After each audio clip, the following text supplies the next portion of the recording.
Hi, and welcome to another episode of Piano TV. So, in a previous video, we talked about how to figure out any key that has sharps in it. So if you haven't seen that, definitely give it a clickaroo because today's video kind of built on that information, and it's good to know. So what we're going to talk about today, I have a table here. I'm like, whoa. What we're going to talk about today is the order of sharps and kind of why they appear in the order that they appear in the order of sharps. Basically what I already said. I don't know why I had to say it twice. So let's move on over to that screenshot. Now, just to make sure we're all speaking the same language here, the examples on the screen here are all key signatures. So basically, they're sharps or flats that are telling you what key the piece is in or what scale they're based on. So if you notice from these random examples here, they follow an order. So it's always the F one that's going first. It's like the front of the pack.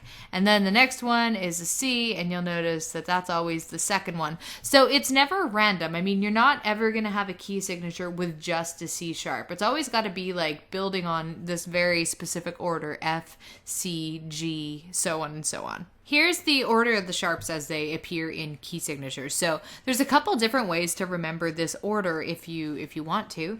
The first one is to create a mnemonic device, which you just take each letter and you make a word for each one of those letters. So the one that I grew up learning was Father Charles goes down and ends battle.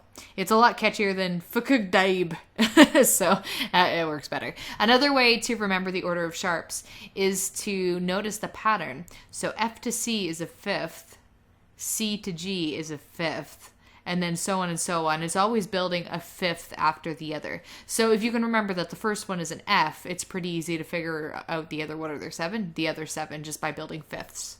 All right, so now that you have an idea of the order of sharps, say you have a key signature here, like the key of D major, where you have an F sharp and a C sharp. So why is the F sharp written on this line? Why isn't it written down here on this F? Well, the sharps are always written in their highest possible placement in the treble clef. So it's always going to be F, and then that's the highest C, because if you did like a C way down here, it wouldn't make sense. You wouldn't be able to tell it's a C. And then this is the highest G, and then this is the highest D, and then this is the highest A, and so on and so forth. It's always going to be in that high placement. The way the order of sharps is written in the left hand is just a little bit different, and you have to bear with my little drawing here. So the placement of F, C, G, and D, like these first four, they're all in their highest placements, just like kind of we did in the treble clef. But the last three aren't. Well, more the A and the B. The A and the B are not written in their highest placement, which would be here.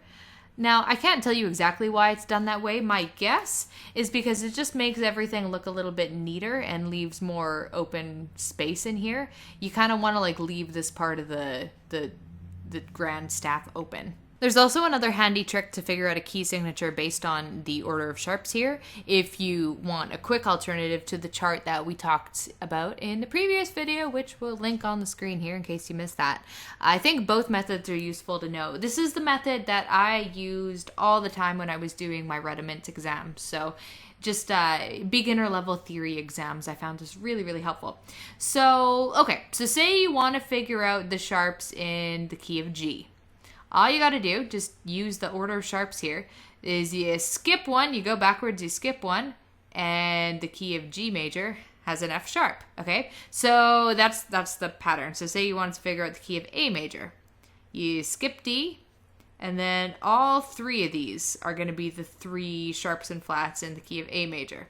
So getting a little messy here, but we'll do one more. So if you wanted to figure out the key of B major, you skip E, bad E, no E in this equation, but all these five other sharps and flats would be in the key of B. Does that make sense? It's kind of like a really simple way to do it, like a really shorthand way if you're trying to do a bunch of questions. The order of sharps and how to write them is really useful information if you want to get into composing, or if you already are into that, or if you just really like music theory like myself. Music theory is good times, so I like to do a lot of music theory videos. Anyway, I hope you found this video educational and you got something out of it. As always, feel free to subscribe if you haven't already. There's a button party, doop doop.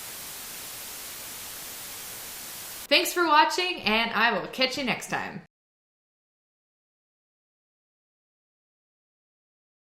Shoo-ba-doo, shoo-ba-doo, bop-ba-dop-dab.